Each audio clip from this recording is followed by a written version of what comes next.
వర్షాకాలంలో పెళ్లిళ్ళు చాలా తక్కువగానే జరుగుతాయి. అయితే ప్రస్తుతం వాతావరణం ఎప్పుడు ఎలా ఉంటుందో చెప్పడం కష్టంగా మారింది. చలికాలంలో కూడా వర్షాలు, తుఫానులు సర్వసాధారణమైపోయాయి. అలా హఠాత్తుగా వర్షాలు కురిస్తే పెళ్లి వంటి ఫంక్షన్లు చేసుకునేవారు తీవ్ర ఇబ్బందులు ఎదుర్కోక తప్పదు. ముఖ్యంగా గ్రామీణ ప్రాంత వాసులు, లోతట్టు ప్రాంతాల్లో నివసించేవారు ఇలాంటి అకాల వర్షాల వల్ల ఇబ్బందులు ఎదుర్కొంటూ ఉంటారు. ప్రస్తుతం అలాంటిదే ఓ వీడియో సోషల్ మీడియాలో వైరల్ అవుతోంది. వైరల్ అవుతున్న ఆ వీడియో ప్రకారం వివాహం తర్వాత వరుడు తన భార్యను తన ఇంటికి తీసుకెళ్తూ ఉన్నాడు. అయితే ఆ సమయంలో భారీ వర్షం పడటంతో వీధంతా నీటితో నిండిపోయింది. ఇరుకైన ఆ సందుల్లో బైక్లను కూడా తీసుకెళ్లే వీలు లేదు.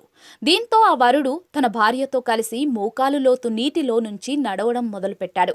వెనుక ఓ వ్యక్తి వారి చెప్పులు పట్టుకుని నడుస్తూ ఉన్నాడు. ఆ వీధిలోని చాలా మంది ఆ కొత్త జంటను చూస్తూ ఉండిపోయారు.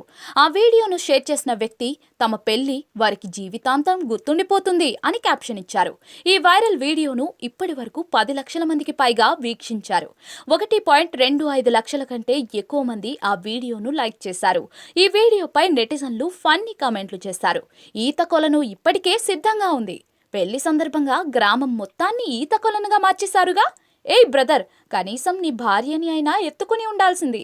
7 సముద్రాలు దాటి అతడితో వెళ్తోంది అంటూ నెటిజన్లు కామెంట్లు చేశారు.